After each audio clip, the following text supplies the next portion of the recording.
Welcome back. Bihar ಚುನಾವಣೆಯ ಫಲಿತಾಂಶದ ನಂತರ ಕಾಂಗ್ರೆಸ್ನ ಅಳಿವು ಉಳಿವಿನ ಚಿಂತನೆಗಳು ಶುರುವಾಗಿದ್ದಂತೂ ಸುಳ್ಳಲ್ಲ. ಇರುವಂಥ 3 ರಾಜ್ಯದಲ್ಲಿ ಅಧಿಕಾರದಲ್ಲಿ ಏನಿದೆ ಆ 3 ರಾಜ್ಯದವನ್ನು ಉಳಿಸಿಕೊಳ್ಳುವಂಥ ಶತಪ್ರಯತ್ನಗಳು ಇನ್ನು ಮುಂದೆ ಶುರುವಾಗುತ್ತೆ. ಮುಂದಿನ ಚುನಾವಣೆಯಲ್ಲಿ ಮತ್ತೆ ವಾಪಸ್ ಬರಬೇಕು ಅನ್ನುವ ಚಿಂತನೆಗಳು ಕೂಡ ಶುರುವಾಗುತ್ತೆ. ಆತ್ಮಾವಲೋಕನವನ್ನು ಕೂಡ ಮಾಡಿಕೊಳ್ಳೋದಕ್ಕೆ ಕಾಂಗ್ರೆಸ್ ಮುಂದಾಗಬೇಕು ಅಂತೇಳಿ ಕೆಲ ಕಾಂಗ್ರೆಸ್ನ ನಾಯಕರೇ ಮಾತಾಡಿದ್ದುಂಟು.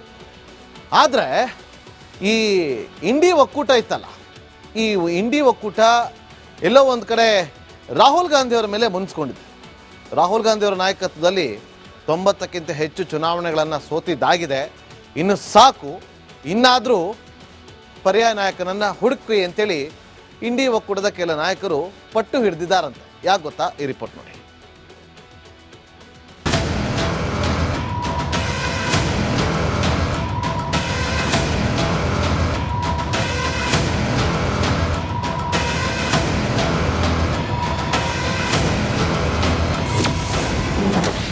ಸಾಕಪ್ಪ ಸಾಕು, ಕಾಂಗ್ರೆಸ್ ರಾಹುಲ್ ಸಹವಾಸ. ಅಖಿಲೇಶ್ ನೇತೃತ್ವ ವಹಿಸಲು ಹೆಚ್ಚಾದ ಒತ್ತಡ. ಬಿಹಾರ ಚುನಾವಣೆಯಲ್ಲಿ ಇಂಡಿ ಕೂಟದ ಲೆಕ್ಕಾಚಾರವೇ ಬೇರೆಯಾಗಿತ್ತು. ನೋಡ್ತೀರಿ, ಸರ್ಕಾರ ರಚನೆ ಮಾಡ್ತೀವಿ ಅಂತ ತೇಜಸ್ವಿ ಯಾದವ್ ಅಕ್ಷರಶಃ ಅಬ್ಬರಿಸಿದ್ರು. ಆದ್ರೆ 50 ಸೀಟ್ ಕೂಡ ಗೆಲ್ಲಲಾಗದೆ ಸುಸ್ತಾಗಿ ಹೋದ್ರು. ಕತೆ ಅಲ್ಲಿಗೆ ಮುಗಿಯಲ್ಲ. ಬಿಹಾರದಲ್ಲಿ ರಾಹುಲ್ ಗಾಂಧಿ ದೊಡ್ಡ ಯಾತ್ರೆ ಮಾಡಿದ್ರು. 25 ಜಿಲ್ಲೆಗಳ 110 ವಿಧಾನಸಭಾ ಕ್ಷೇತ್ರಗಳಲ್ಲಿ ಸುತ್ತಿದ್ರು. ದುರಂತ ಅಂದ್ರೆ ಅಷ್ಟು ಕ್ಷೇತ್ರಗಳಲ್ಲಿ ಸೋತು ಸುಣ್ಣವಾದ್ರು. ಅದೇ ಕಾರಣಕ್ಕೆ ಸಾಕಪ್ಪ ಸಾಕು ಕಾಂಗ್ರೆಸ್ ರಾಹುಲ್ ಸಹವಾಸ ಎಂದು ಇಂಡಿಯಾ ಕೂಟ ಹೇಳುತ್ತಿದೆ.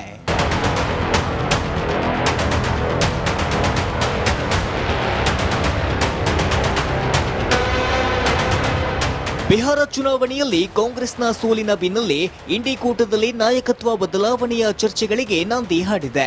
ಅಖಿಲೇಶ್ ಯಾದವ್ ವಿರೋಧ ಪಕ್ಷದ ಮೈತ್ರಿಕೂಟವನ್ನ ಮುನ್ನಡೆಸಬೇಕು. ಯಾಕೆಂದರೆ ರಾಷ್ಟ್ರ ರಾಜಕಾರಣದಲ್ಲಿ ಮಹತ್ವದ ಪಾತ್ರ ವಹಿಸೋ ಉತ್ತರ ಪ್ರದೇಶದಲ್ಲಿ ಎಸ್ಪಿ ಸ್ವಂತ ಸರ್ಕಾರ ರಚಿಸಲು ಸಮರ್ಥವಾಗಿದೆ ಎಂದು ಇಂಡಿ ಕೂಟದ ನಾಯಕರೇ ಹೇಳ್ತಿದ್ದಾರೆ. समाजवादी पार्टी के राष्ट्रीय अध्यक्ष माननीय अखिलेश यादव जी इंडिया गठबंधन के सबसे बड़े नेता हैं. ಸಾಕಪ್ಪ ಸೋಲಿನ ರಾಗ. ಬಿಹಾರ ಚುನಾವಣೆಯಲ್ಲಿ ಕಾಂಗ್ರೆಸ್ ಹೀನಾಯ ಸೋಲು ಕಂಡಿದೆ. 2020ರಲ್ಲಿ 19 ಸ್ಥಾನ ಗೆದ್ದಿದ್ದ ದೇಶದ ಪ್ರಮುಖ ವಿರೋಧ ಪಕ್ಷ ಈ ಬಾರಿ ಕೇವಲ 6 ಸ್ಥಾನ ಗೆಲ್ಲುವಷ್ಟರಲ್ಲಿ ಸುಸ್ತಾಯಿತು.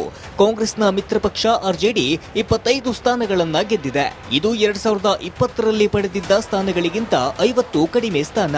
ಕಾಂಗ್ರೆಸ್ ಒಂದರ ನಂತರ ಒಂದು ಕಳಪೆ ಸಾಧನೆ ಮಾಡುತ್ತಿದೆ. ಇದೇ ಕಾರಣಕ್ಕೆ ಇಂಡಿ ಮೈತ್ರಿಕೂಟದಲ್ಲಿ ನಾಯಕತ್ವ ಬದಲಾವಣೆಗೆ ಒತ್ತಡ ಹೆಚ್ಚಾದಂತೆ ಕಾಣ್ತಿದೆ. ಹರಿಯಾಣ ಮತ್ತು ಮಹಾರಾಷ್ಟ್ರದ ನಿರ್ಣಾಯಕ ಚುನಾವಣೆಗಳು ಸೇರಿದಂತೆ ಕಳೆದ ವರ್ಷ ನಡೆದ 8 ವಿಧಾನಸಭಾ ಚುನಾವಣೆಗಳಲ್ಲಿ ಬಿಜೆಪಿ ಮತ್ತು ಅದರ ಮಿತ್ರ ಪಕ್ಷಗಳು 6ರಲ್ಲಿ ಗೆಲುವು ಸಾಧಿಸಿದೆ.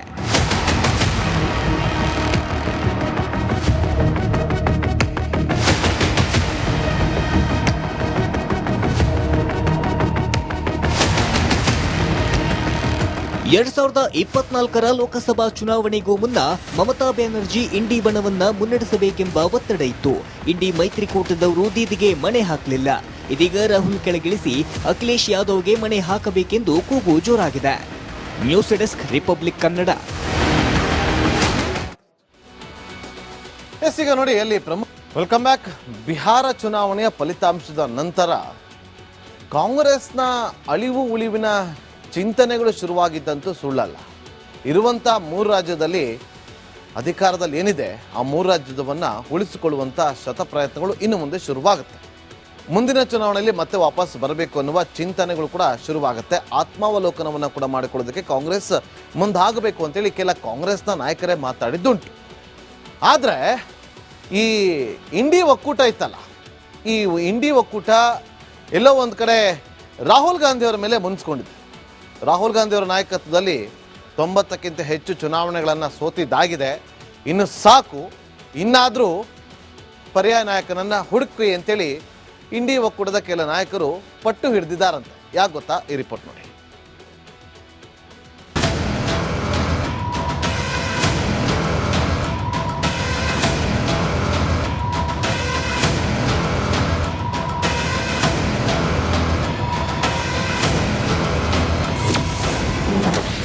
ಸಾಕಪ್ಪ ಸಾಕು ಕಾಂಗ್ರೆಸ್ ರಾಹುಲ್ ಸಹವಾಸ.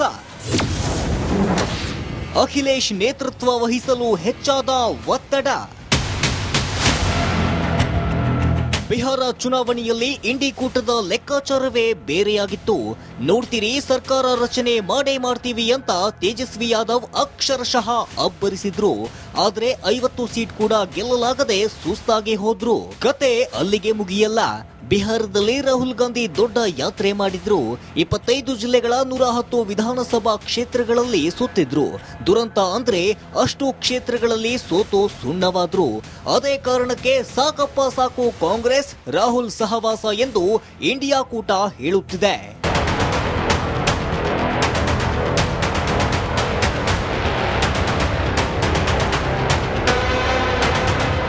ಬಿಹಾರ ಚುನಾವಣೆಯಲ್ಲಿ ಕಾಂಗ್ರೆಸ್ನ ಸೋಲಿನ ಬೆನ್ನಲ್ಲೇ ಇಂಡಿ ಕೂಟದಲ್ಲಿ ನಾಯಕತ್ವ ಬದಲಾವಣೆಯ ಚರ್ಚೆಗಳಿಗೆ ನಾಂದಿ ಹಾಡಿದೆ. ಅಖಿಲೇಶ್ ಯಾದವ್ ವಿರೋಧ ಪಕ್ಷದ ಮೈತ್ರಿಕೂಟವನ್ನ ಮುನ್ನಡೆಸಬೇಕು.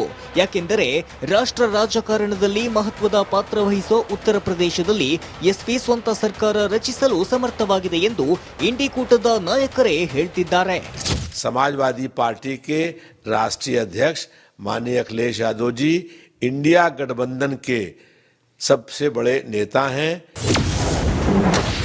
ಸಾಕಪ್ಪ ಸೋಲಿನ ರಾಗ. ಬಿಹಾರ ಚುನಾವಣೆಯಲ್ಲಿ ಕಾಂಗ್ರೆಸ್ ಹೀನಾಯ ಸೋಲು ಕಂಡಿದೆ.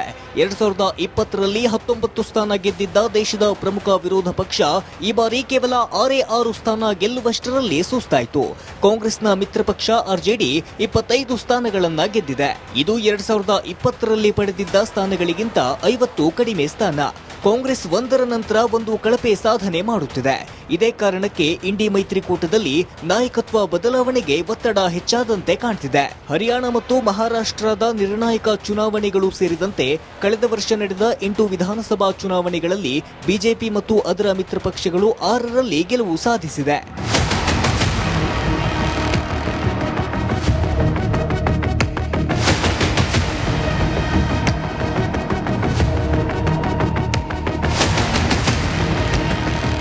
ಎರಡ್ 2024ರ ಲೋಕಸಭಾ ಚುನಾವಣೆಗೂ ಮುನ್ನ ಮಮತಾ ಬ್ಯಾನರ್ಜಿ ಇಂಡಿ ಬಣವನ್ನ ಮುನ್ನಡೆಸಬೇಕೆಂಬ ಒತ್ತಡ ಇತ್ತು.